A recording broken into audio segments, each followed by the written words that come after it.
Welcome back. Up till this point in the course, we really haven't had much to say about the New World. We've seen ancient humans in Europe, we've seen them in Asia, we've seen them in Africa, we've seen them in the islands of Southeast Asia, but we haven't, up to this point, seen them in the Americas. And that's because people only reached the Americas relatively recently in our evolution. But today's lecture is about the timing of that arrival and the pattern of that arrival. Because over the course of the past 100 years, as we've made more and more discoveries of archaeological remains in the New World, well, those of us who work in the Old World have sometimes trouble appreciating the controversies that can arise in the Americas when it comes to describing the earliest known people here. And there's a real debate about when and how the earliest people arrived in North America and dispersed into South America. That debate concerns today a timing that goes either before or with the appearance of a culture, an archaeological culture called the Clovis culture. The Clovis culture existed around about 14,000 years ago and a little younger.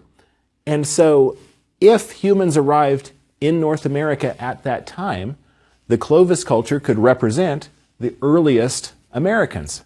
But some archaeologists disagree. They claim that people reached the New World earlier than that, and that there are some sites that show a pre-Clovis occupation. And so this debate is about the timing and the pattern of dispersal into the Americas. Did people reach the New World first, around 14,000 years ago, or were they here earlier in time? This debate goes back to really the beginnings of physical anthropology as a discipline. And one of the first very prominent physical anthropologists was named Alois Hrdlicka. Hrdlicka was of Czech ancestry, and he was an immigrant to the United States. He studied at medical colleges to become a physician. But after being trained here in the States, he went to live in Paris for a while, and while in Paris, he became an anthropologist. He became interested in the scientific study of humankind. As an anthropologist in Paris, he had the opportunity to learn about the prehistory of people in Europe. He was really able to study the way that archaeologists were beginning to understand the antiquity of humans. He was able to study Neanderthals and learn about their anatomy and morphology.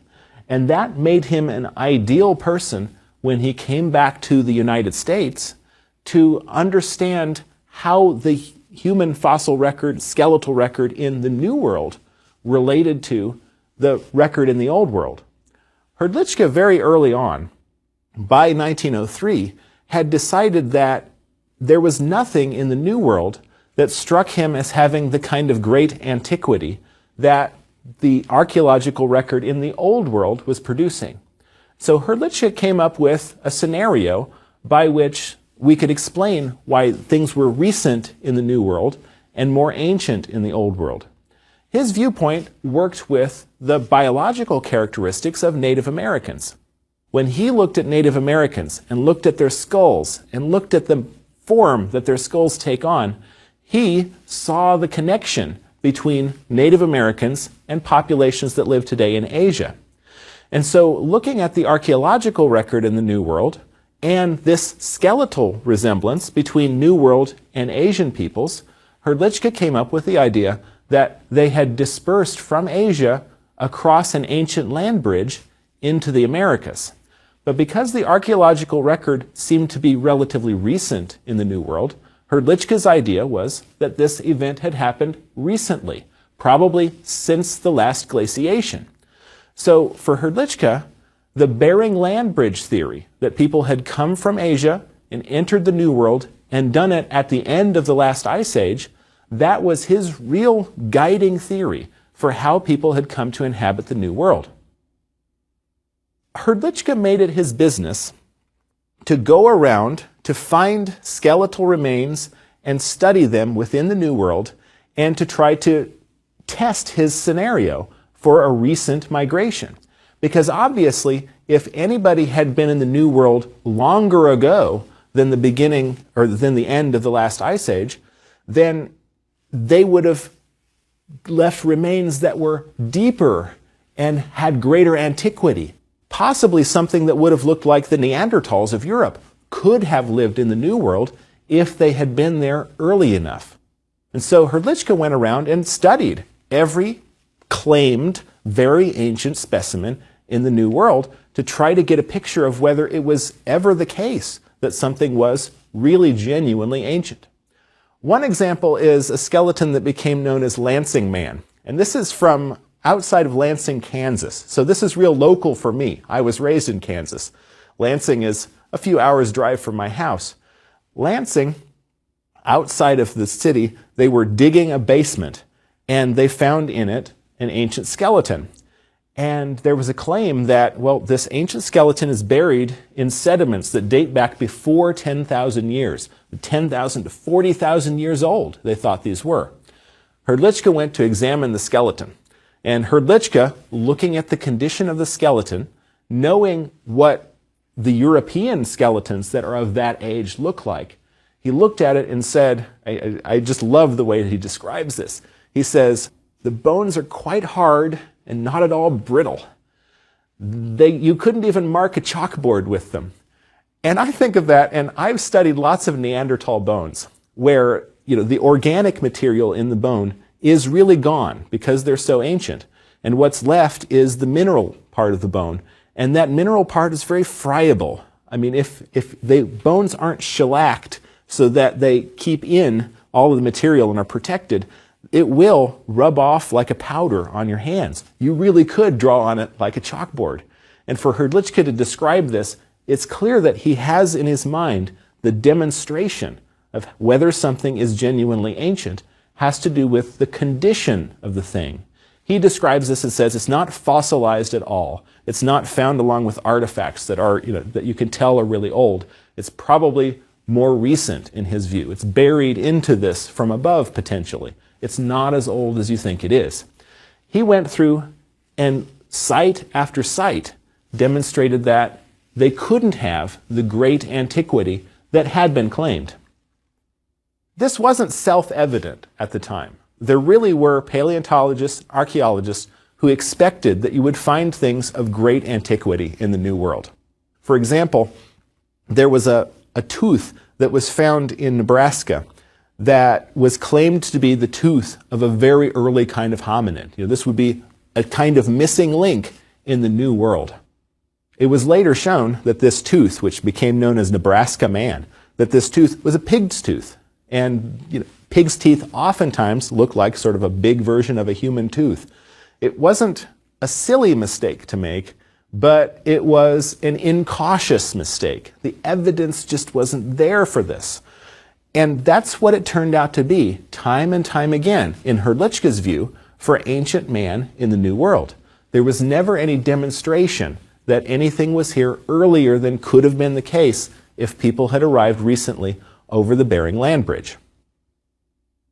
Nowadays, when we consider the way that the archaeological record is arranged in the New World, we have to consider what the possible pathways of people to come to the New World were, and also the barriers that existed to them at different times. Today, if we think of people originating in the Old World, starting out in Asia, and migrating to North America, there's an obvious barrier in the way. That barrier is the Bering Strait. You could walk all the way to the easternmost tip of Siberia, but once you get there, there's a big ocean in the way waiting for you as you look across the other side. The Bering Land Bridge emerged from the Bering Sea during the last glaciation, and as the glaciers receded, the water level rose, and that was closed again, so that it was closed by 10,000 years ago. If people were to walk across it, they must have gotten here before then. But that's not the only barrier that's in the way. The ice sheets themselves that had expanded and covered most of Canada and large parts of the northern United States, the ice sheets during the last glaciation were serious barriers. If you walk into Alaska from Siberia, because the land bridge is exposed, once you get into Alaska, you're looking at an ice sheet that extends across most of the continent and is in many places a mile or more thick. This is not a way that you can get to the southern part of the New World either. For a long time, people believed that humans would have gotten through from Alaska to the southern extent of the ice sheets by walking through an ice-free corridor. Because for a time, there was a separation between the ice sheet on the eastern part of North America, the Laurentide ice sheet, and the ice sheet on the westernmost part of North America, the Cordilleran ice sheet. Those two were separated at some times, but they merged together and were closed at other times. And so it was very key to try and think of the time that people could have dispersed south of these ice sheets. And that time, for many, corresponded with a culture that became known as the Clovis culture. Well, from North America, people would have had to get to South America. And these are connected by land all the way. So if we can get people into North America, we can get them to South America potentially very rapidly. But there's a question here, right? Because we're talking about more than 10,000 miles of distance. How long would it take humans to expand their population across that space? We know that a person could walk it, and certainly within the course of a few years. People have walked it recently. But could they expand their adaptation, expand their population so as to occupy these places that rapidly? Now, this is a real question with the habitation of the New World. How long does it take to get your population to grow and expand over space? If you find something in South America, how long do you have to allow for things to have taken to get there from North America and ultimately from Asia? Is this a very rapid, almost instantaneous process? Or is it a process that would have taken some thousands of years? In order to get to the New World, you've got to be able to occupy the northernmost tier of Asia. You've got to be able to get into Siberia and work with the climate that existed in Siberia and in the exposed Bering Land Strait in Alaska, the region that has become known as Beringia. If you're going to get to Beringia, you've got to be able to master the climate and the environment. Turns out we know something about how long ago people were able to occupy that environment. We know it because we have good archaeological sites in the northernmost parts of Siberia and the European northernmost parts of Russia that dates to before 30,000 years ago. For example, in northernmost Siberia, there's a site called the Yana rhinoceros horn site. And it's got such a great name because there are, at this site, artifacts made of rhinoceros bone. For example, there's a narrow, thin artifact that's called a foreshaft. And that foreshaft, it functions as part of an atlatl. I want to explain exactly what an atlatl is because this is so key to the first habitation of the New World. An atlatl is otherwise known as a spear thrower. And what it is a long handle that has either a hole or a little cup in it. And that handle, you can set in that cup a dart. And a dart from an atlatl is a few feet long. You set that into the handle and then hold on to that with your hand. And on the business end of this dart is a point. And so the way that this operates is that you go back like this, like you're going to do a baseball throw, and let go of the dart as you move the handle forward.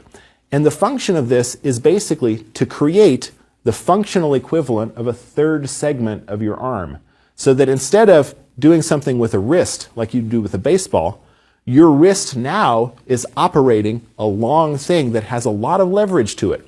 An atlatl is surprisingly easy to get projectiles out a long distance. I mean, it's really hard to describe how the throw is different than you'd imagine for a baseball. You know, you put a lot of effort into throwing a rock or throwing a ball. It's just a sort of a minor motion with an atlatl, but it creates a very deadly projectile. Well, atlatl darts, as effective as they are, there's one improvement that you could make that would make them even better. And that's if you have this long dart, if you could interchange the points so that if you broke a point, you could quickly substitute another one in. Because an atlatl point is made of stone and it's bound onto the dart, or else it's not going to function. So you use some glue and you use some sinew and you bind it on there, and that takes a while. This is not the sort of thing that you'd want to have to do if you're out hunting in the field and you want to get that animal. Instead, if you have a little detachable shaft that would connect with the dart, but you'd already connected this stone to it, well, that would be really useful. And that's what they have at Yana rhinoceros horn site. They have a foreshaft that's made of rhinoceros bone, and that foreshaft fit into the atlatl dart and made an interchangeable point so that you could use extra points as tools. You could leave a point in the animal if you weren't able to chase it down, or you could reload quickly and reuse a dart that had a broken point. It's an enhancement to the technology. Now, I say that that's real important when we consider the way that people moved into the New World, because the first New World people that we have archaeological evidence of are big game hunters. They've moved into the New World, and they're using this kind of distance projectile weapon technology. That's the basis of the Clovis type technology. Clovis is named after a place in New Mexico, which was one of the first places where they found this type of artifact. The Clovis artifact that's most recognizable is a very long spear point. And it's long, it's narrow, parallel-sided with a gently tapering tip. And at the base of it, the part where it attaches to the spear, it has what's called a flute. A flake has been removed from the base, giving it a narrower profile right in the center of the base, which allows you to haft it onto the spear much more effectively. That Clovis point is very recognizable. They're beautiful stone artifacts, and they're found across the western, Midwest United States and into the southeastern United States. We know a lot about the way that people made these Clovis points because we know where they were able to get their raw materials. We can trace, if we find a point, you can use chemical analysis to figure out where it must have come from. And across the Midwest, at places like Canaredo in Kansas, and even as far north as Wisconsin, you find Clovis points that occur usually in small sites where people killed an ancient animal. Sometimes the animals that they killed are mammoths or mastodons. In other cases, they're bison and other kinds of animals. We find those points sometimes hundreds of miles away from the source of the raw material, so that we know that these people are highly mobile. They're making things in one place and carrying them for a long ways as they hunt, and that they're depending on this big game hunting strategy. But they're moving so quickly across the landscape that we don't find very dense accumulations of their tools, except in the extreme southeastern United States and in Texas, where we have places where there are thousands of Clovis-type artifacts. It looks like they might have existed in the southeast or in Texas for a longer time and have exploded across the Midwest in pursuit of herds. Some people think that their effect on these herds of large animals was so great that they drove them to extinction. This is called the overkill hypothesis. The idea that humans have such an impact on the large animals, animals like mammoths and mastodons, animals like ground sloths, animals that today are extinct, the human impact on them by bringing down just a few extra % of the animals every year was catastrophic in their view. Archaeologists and paleontologists still debate this idea. Were humans primarily responsible, or was climate change, the key factor, or some other environmental factor? It's probably that both of those factors are working together. But in any event, it's clear that the Clovis technology represents a technology that is familiar from the standpoint of Beringia and Siberia, and is highly effective in its ability to expand across large areas. And that's the sort of thing that you want to see in a technology that you think is the first people that occupy a new place. Something that's highly adaptable and rapidly explosive in its spread across space. The problem with this scenario is that we don't have very much clear skeletal evidence of the earliest people in the New World. In fact, the skeletons that we have tend to date to rather later. The Clovis technology dates to between about 13,200 years ago and about 12,800 years ago at its maximum extent. So we're talking about a 500-year span sometime after 14,000 years ago. Skeletal evidence is very rare in the New World until after 12,000 years ago. We just don't have the skeletal evidence that represents what are potentially the earliest people in the New World. The skeletons that we do have are a little different than today's Native American peoples in some respects. They're more robust. They have more of a development of a brow ridge. They have more of a cranial, what we'd call superstructure, the muscular parts. They have more robust jaws in many cases. That's similar to Asians that lived in North China at around the same time. So it's not something that's unexpected in the context of this population, but it does indicate that the population changed from the earliest inhabitants of the New World up to today's recent American Indians. In addition to this, there are some sites where we have well stratified places where there are tools in layers that appear to be older than Clovis. One of the most celebrated of these is Meadowcroft Rock Shelter, which is in Pennsylvania, and that has tools that are in a layer that's about 15,000 years old. So it's older than Clovis. They're not Clovis artifacts, so they're simpler artifacts than that. The dating of this site is debated. Some archaeologists don't believe that it's really as old as others think that it is. It's not alone. There's a site in Kansas called the Lovewell site that has bones of mastodons that have been flaked and apparently broken apart. It looks like humans were altering those bones. And that's also older than 14,000 years ago. There aren't any artifacts from that site, so it's difficult to show that the humans were involved in this. The Topper site in South Carolina, which is sort of on the Savannah River, right near the Georgia border, the Topper site has a layer that dates to more than 15,000 years that has artifacts in it. Archaeologists debate whether those artifacts are really the product of humans or whether those are natural broken rocks.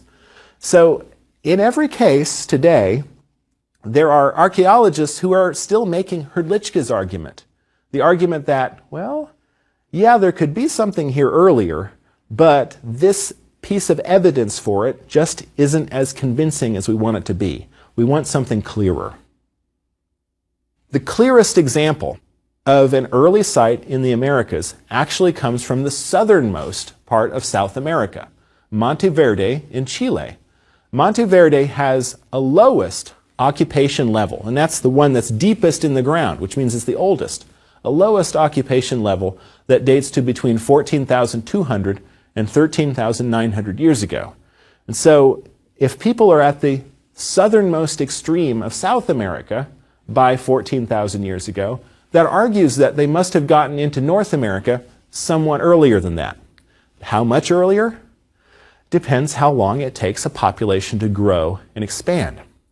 Now, when we think about biological invasions, and let's face it, when we think about humans entering the New World, this is an invasive species. It's a species that didn't evolve there, and it's come to this new place, and it's rapidly spreading. Rapid biological invasions are not uncommon.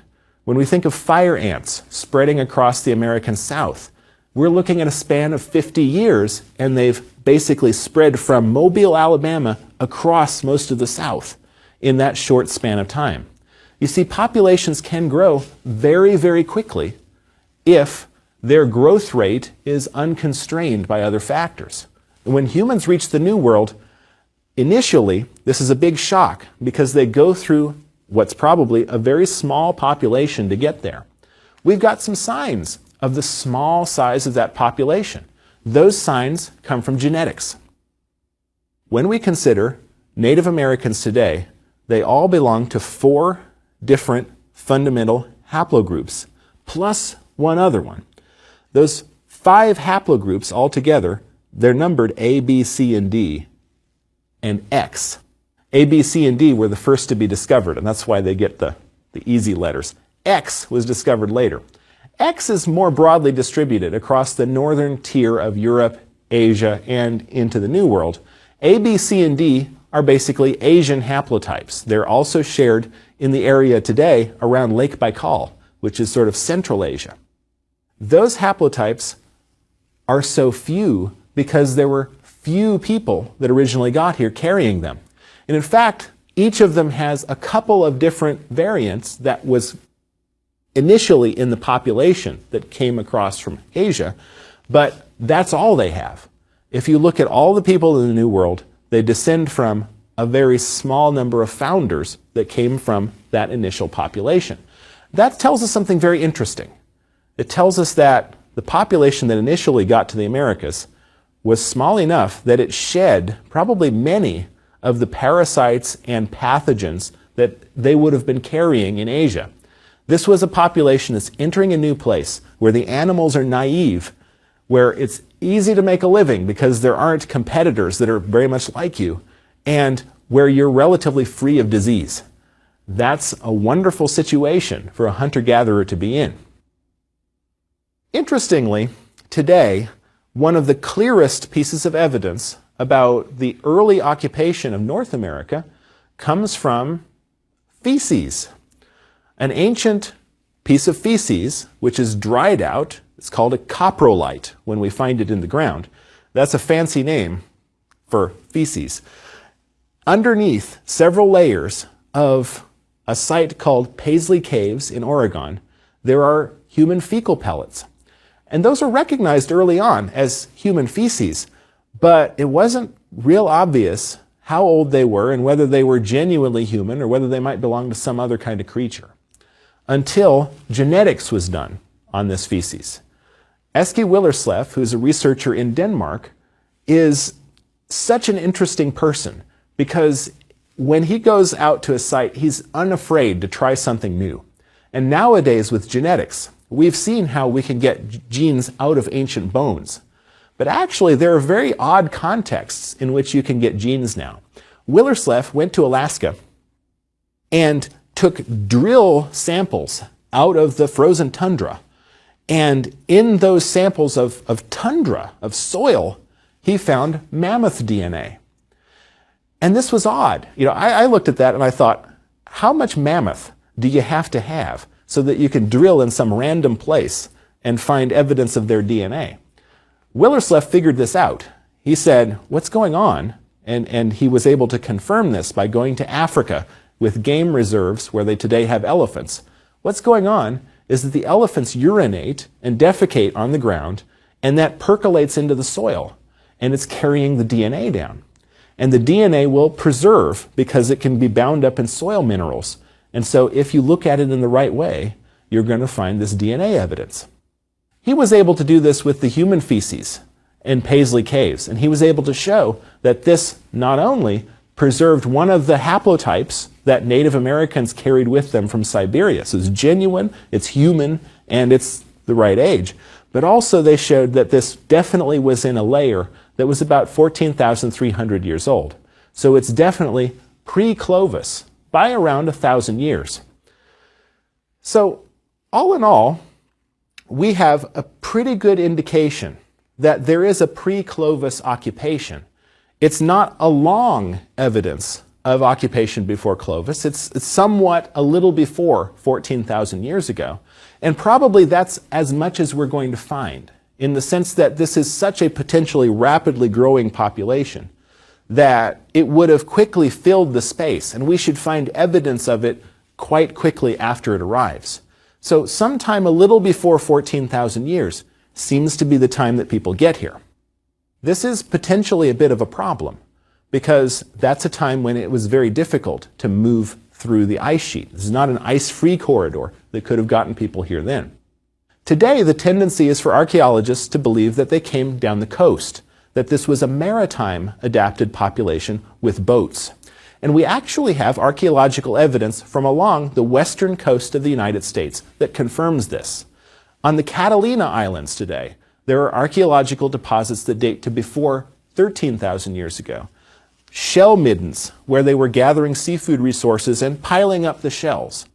And in those middens, there are little stemmed points, points that are used probably for hunting birds or other kinds of small animals. Those stemmed points might represent this maritime population, which would have been equipped to rapidly spread all the way down the western coast of North America and enter South America very early.